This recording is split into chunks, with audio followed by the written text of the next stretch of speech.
తాకట్లో ఉన్న బంగారాన్ని విడిపించి ఆ రోజున మార్కెట్ ధర కట్టి మిగిలిన డబ్బును మీకు అందిస్తుంది కొమ్మూరి గోల్డ్.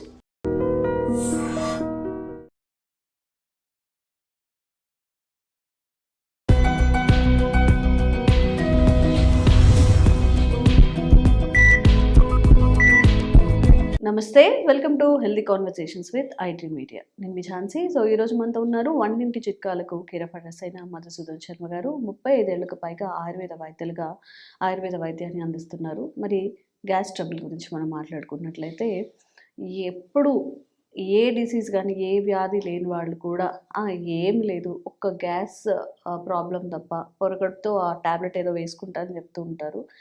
బట్ గ్యాస్ట్రిక్ సమస్య ఇంకొన్ని ఆరోగ్యపరమైన సమస్యలకి దారితీసే అవకాశం ఉంటుంది. కాబట్టి దీని నుంచి ఎలా బయటపడాలి, అసలు గ్యాస్ట్రిక్ సమస్య రావడానికి గల కారణాలు ఏంటి అడిగి తెలుసుకుందాము. నమస్తే అండి. నమస్తే.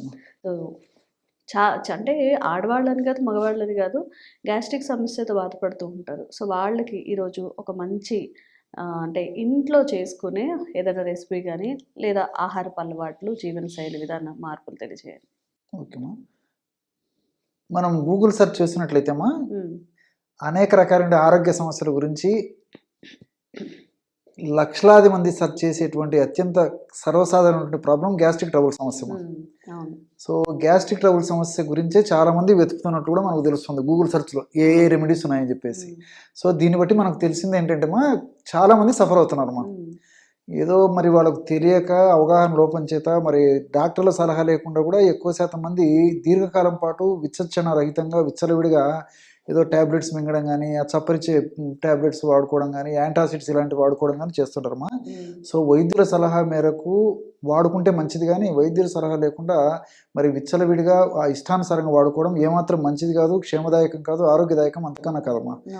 కాబట్టి అసలు గ్యాస్ట్రిక్ ట్రబుల్ వచ్చేందుకు కారణం ఏమిటంటే తెలిసి తెలియక చేసేటువంటి పొరపాట్లు.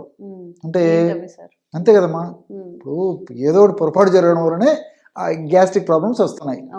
అంటే స్పైసీ ఫుడ్ ఎక్కువ తీసుకోవడము, కాఫీ టీలు ఎక్కువ తాగడము, స్మోకింగ్, ఆల్కహాల్, అదేవిధంగా ఈ ఫాస్ట్ ఫుడ్స్, జంక్ ఫుడ్స్ ఇలాంటివి విపరీతంగా తీసుకోవడము, నాన్ వెజిటేరియన్ ఎక్కువగా తీసుకోవడము, టయానికి ఆహారం తీసుకోకుండా ఉండడము, అదేవిధంగా టయానికి రెస్ట్ తీసుకోకుండా ఉండడము, ఇలాంటివి అనేక రకాలైన కారణాలమ్మా. నీళ్లు సరిగ్గా తాగకపోవడము ఒకటేమిటమ్మా, అనేక రకాలైన కారణాల వల్ల గ్యాస్ట్రిక్ ట్రబుల్ సమస్యలు వస్తున్నాయి. సో ఈ గ్యాస్ట్రిక్ సమస్యలు వచ్చినప్పుడు మరి కొంతమందిలో కొన్ని రకాల లక్షణాలు వస్తుంటాయమ్మా.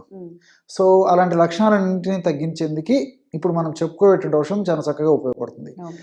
ఈ యొక్క ఔషధాన్ని ఎలా తయారు చేసుకోవాలంటే కేవలం మూడు పదార్థాలు. ఈ మూడు పదార్థాలు మన ఇంట్లో ఉండేటువంటి పదార్థాలే, అందరికీ తెలిసినటువంటి పదార్థాలే, పెద్ద ఖరీదయ్యేటువంటి పదార్థాలు కూడా కావు. కాబట్టి వాటిపైన అవగాహన కలిగి ఉండి వాటిని మనం చక్కగా సద్వినియోగం చేసుకున్నట్లయితే గ్యాస్ట్రిక్ ట్రబుల్ సమస్య నుంచి చాలా సులభంగా, ఈజీగా బయటపడవచ్చు. ఓకే, ఏంటి సార్ ఆ టిప్స్? జీలకర్రమ్మ. జీలకర్రను కాస్త వేయించేసేసి పౌడర్ లాగా తయారు చేసుకుని 100 గ్రామ్స్ తీసుకోవాలి. అదేవిధంగా వామును దీన్ని అజవాయిన్ అనేటువంటి పేరుతో పిలుస్తుంటారు, ఓమము అనేటువంటి పేరుతో పిలుస్తుంటారమ్మా.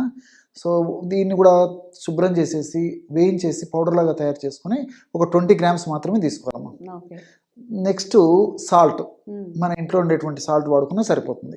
సో మన ఉప్పు, కల్లుప్పు అంటారు కదమ్మా, కల్లుప్పు, దొడ్డు ఉప్పు ఏదైనా పర్లేదు, ఇది చాలా తక్కువ ప్రమాణంలో కలుపుకోవాలి. జస్ట్ 10 గ్రామ్స్ అయితే సరిపోతుందమ్మా. సో ఈ పద్ధతిలో తయారు చేసుకోవచ్చు. సార్ మేము ఈ కొలతలు వేసుకోవడము, ఈ తూకాలు వేసుకోవడము ఇవన్నీ మాకు కష్టం సార్, మాకు వీలు పడదు, కరెక్ట్గా మేము మెజర్మెంట్ చూసుకోలేమనేటువంటి వాళ్ళకైతే 100 గ్రామ్స్ జీలకర్రను వేయించి పెట్టుకోవాలి. అదేవిధంగా 20 గ్రామ్స్ వామును వేయించి పెట్టుకోవాలి. అందులో ఒక 10 గ్రామ్స్ సాల్ట్ కలుపుకోవాలి. ఈ 3 పదార్థాలు మిక్సీలో వేసేసి బాగా అంతా కలిసిపోయిన తర్వాత, పౌడర్ లాగా బాగా అయిపోయిన తర్వాత దాన్ని జల్లించి ఉంచుకున్నా సరిపోతుందమ్మా. కాబట్టి ఎలాగైనా వాడుకోవచ్చుమా. అన్ని మన ఇంట్లో ఉండే పదార్థాలు కాబట్టి కొంచెం హెచ్చు తక్కువలేని ఏం ప్రాబ్లం ఉండదు.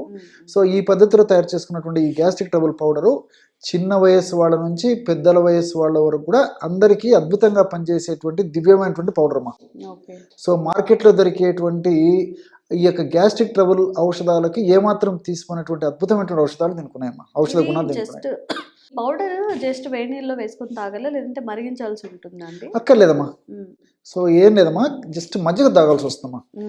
మజ్జిగ మజ్జిగలో కలుపుకొని తాగాలా? కలుపుకొని తీసుకోవాలి. ఓకే. సో ఆ మజ్జిగలో కలిపి తీసుకోవడం వల్ల గుణాలు బాగుంటాయి, సమర్థవంతంగా పనిచేస్తుంది. హ్మ్. సరే, మజ్జిగతో తీసుకోవడం కూడా కొంతమందికి ఇబ్బంది ఉండి తీసుకోలేకపోతే ఏమా ఆహారంతో పాటు కూడా తీసుకోవచ్చుమా. ఓకే. సో నేను 2 విధానాలు చెప్తానమ్మా. హ్మ్. సో ఆహారంతో తీసుకునే పాటైతేమో మనం భోంచేసేటప్పుడు రోజు ఒక్కసారి కానీ 2 సార్లు కానమ్మా హ్మ్. ఒక 1/2 టీ స్పూన్ నుంచి 1 టీ స్పూన్ వరకు మ్యాక్సిమం ఈ పౌడర్ని మొదటి ముద్దలో కలుపుకొని నవ్వులుకొని తినేసేయాలి. హ్మ్. ఇంతేమో మనం చేయాల్సింది. సో అలా కాకుండా మరి మజ్జిగలో తీసుకునే పాటైతే ఆహారం తర్వాత ఉదయం ఒకసారి రాత్రి ఒకసారి ఒక 100 ml పల్చటి తాజా మజ్జిగమ్మా. హ్మ్. మజ్జిగ పులుపు ఉండకూడదు. అదేవిధంగా మరి రెండోది ఏమంటే మరి చిక్కగా ఉండకూడదమ్మా. హ్మ్. పల్చగా ఉండాలి, తాజాగా ఉండాలి. అలాంటి మజ్జిగ చల్లగా కూడా ఉండకూడదమ్మా. గది ఉష్ణోగ్రత ఉన్నటువంటి మజ్జిగనే అవసరం. సో అలాంటి మజ్జిగలో ఒక 1/2 టీ స్పూన్, అంటే టీ స్పూన్ అంటే చిన్న స్పూన్ ఐడియా ఉంది కదమ్మా. ఆ చిన్న టీ స్పూన్ నిండా అంటే ఇంచుమించు 5 grams లేదా 6 grams వస్తుందమ్మా. అందులో హాఫ్ అంటే 2.5 grams లేదా మ్యాక్సిమం 3 grams ఆ పౌడర్ అందులో కలుపుకొని తాగేయటమే. సో ఉదయం ఒకసారి, రాత్రి ఒకసారి, లేదా మధ్యాహ్నం ఒకసారి, రాత్రి ఒకసారి. కేవలం ఈ ఔషధం ఈ పద్ధతిలో వాడుకోవడం వల్ల చాలా అద్భుతంగా, సమర్థవంతంగా తీసుకున్నటువంటి మొదటి రోజే దాని యొక్క ప్రభావాన్ని చూపించేటువంటి అద్భుతమైనటువంటి శక్తివంతమైనటువంటి ఔషధ గుణాలు ఇందులో ఉన్నాయమ్మా. సో గ్యాస్ట్రిక్ ట్రబుల్ సమస్య అనేసరికి నేను ఇంతకుముందు చెప్పినట్లు ఒక్కొక్కరికి ఒక్కొక్క రకమైన లక్షణాలు, కొంతమందికి కొన్ని రకాల లక్షణాలు వస్తుంటాయమ్మా. అంటే కడుపులో నొప్పి ఉండడము, కడుపు వికారంగా ఉండడము, వాంతి వచ్చినట్టు ఉండడము, కొంతమందికి అయితే వాంతి అవుతే కానీ ఫ్రీ కదమ్మా, అలాగ ఉండడము. అదేవిధంగా నోట్లో నీళ్లు ఊరుతుండడము, కడుపు ఉబ్బరంగా ఉండడము, కడుపులో రాయి పెట్టినట్టు ఉండడము, మోషన్ సరిగా కాకపోవడము, కొంతమందికి మోషన్స్ 3-4 సార్లు అవుతుండడము, అయ్యేటువంటి మోషన్స్ కూడా కొంచెం స్మెల్తో కూడినటువంటి మోషన్స్ అవుతుండడము, ఫ్లాట్ అంటే అపానవాతం, దీన్నే మనం సర్వసాధారణంగా పిత్తులు అంటుంటారమ్మా, అలాంటి ఆ అపానవాతం పోతుండడము, ఇలాంటివన్నీ కూడా ఈ లక్షణాలన్నీ కూడా గ్యాస్ట్రిక్ ట్రబుల్లో సమస్యలు ఉంటాయన్నమాట. మోషన్ సరిగ్గా కాకపోవడము, ఈ యొక్క ప్రభావం చేత మరి గ్యాస్ట్రిక్ ట్రబుల్ సమస్య ఉన్నటువంటి వాళ్ళలో మరి నొప్పులు కూడా అంటే ఈ యొక్క నడుము నొప్పి కానీ, మోకాళ్ళ నొప్పులు కానీ, కీళ్ళ నొప్పులు కానీ, భుజం నొప్పి కానీ, అదేవిధంగా మెడ నొప్పి కానీ, తలనొప్పి కానీ, ఇలాంటి నొప్పులు కూడా కలుగుతుంటాయమ్మా. అలాంటి వాళ్ళకి గ్యాస్ట్రిక్ ట్రబుల్ సమస్య తగ్గితే కానీ ఆ నొప్పులు తగ్గవు. లేకపోతే వాళ్ళు ఎన్ని రకాలైనటువంటి ఆ పెయిన్ కిల్లర్స్తో పాటు ఈ గ్యాస్ట్రిక్ ట్రబుల్ మందులు వాడినప్పటికీ తాత్కాలికంగా ఉపశమనం కలుగుతుంటుంది, కానీ మళ్ళీ లోపల నిన్నున్నానంటూ మళ్ళీ ప్రత్యక్షం అవుతుంటుంది. సో ఈ గ్యాస్ట్రిక్ ట్రబుల్ సమస్య తగ్గడం వల్ల నొప్పులు కూడా తగ్గిపోతాయి. గ్యాస్ట్రిక్ ట్రబుల్ సమస్య లేకుండా ఉంటే నొప్పులు కూడా ఎక్కువ శాతం మందులు రాకుండా ఉంటాయమ్మా. కాబట్టి మల్టిపుల్గా ఈ యొక్క ఔషధం ఇలాంటి లక్షణాలకు అన్నిటి కూడా పనిచేస్తుంది. అట్లే మనం ఆధునికంగా మనం ఆలోచన చేసినప్పటికమ్మా, జీలకర్రలో క్యూమినాల్డిహైడు, క్యూమినాలు ఇలాంటి అనేక రకాలైన పదార్థాలు ఉన్నాయమ్మా. ఫ్లేవనాయిడ్స్ ఇలాంటి అనేక రకాలైన రసాయన పదార్థాలు కూడా మన జీర్ణ వ్యవస్థలో యాసిడ్స్ని, అదేవిధంగా కొన్ని రకాల ఎంజైమ్స్ని సక్రమంగా ఆ వయస్సుకు తగినట్లు, వాళ్ళు శారీరక శ్రమకు తగినట్లు, వాళ్ళు తీసుకునే ఆహారానికి తగినట్లు ఏ పద్ధతిలో అవి విడుదల కావాలనో ఆ పద్ధతిలో విడుదలవుతూ చక్కటిగా ఆహారాన్ని జీర్ణం చేస్తూ చక్కగా ఆకలి అయ్యేందుకు కూడా ఈ యొక్క పదార్థాలు ఉపయోగపడతాయి.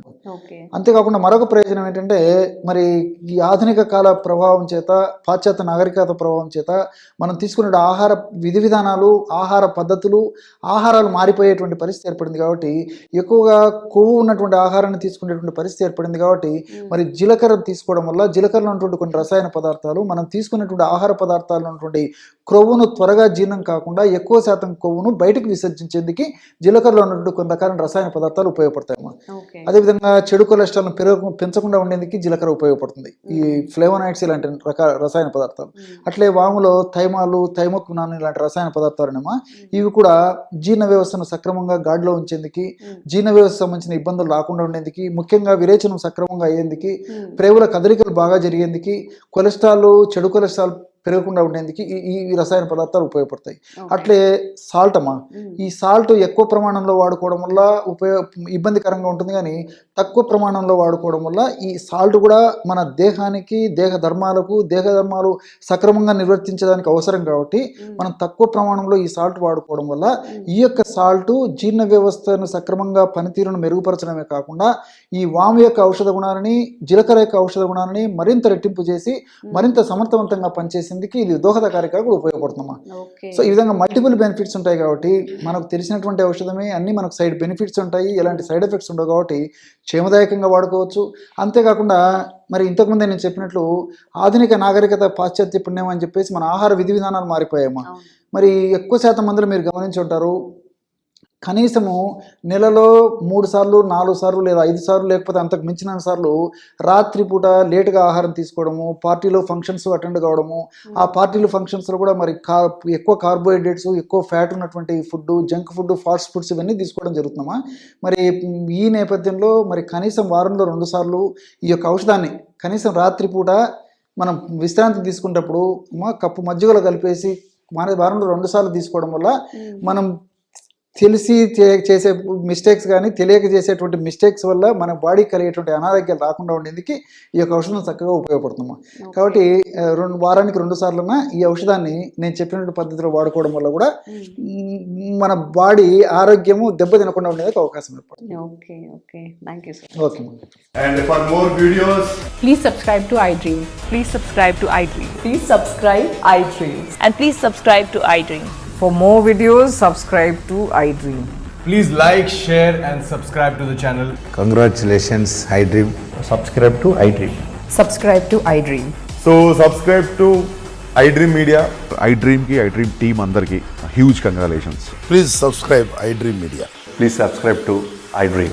Subscribe iDream. Please subscribe to iDream. iDream అంటే నా కళల ఛానల్ సబ్స్క్రైబ్ చేసుకున్న నోరు తిరుగుతలేదు, మీరైతే గంట గుర్తు కొట్టండి. For more such videos, please subscribe to iDream.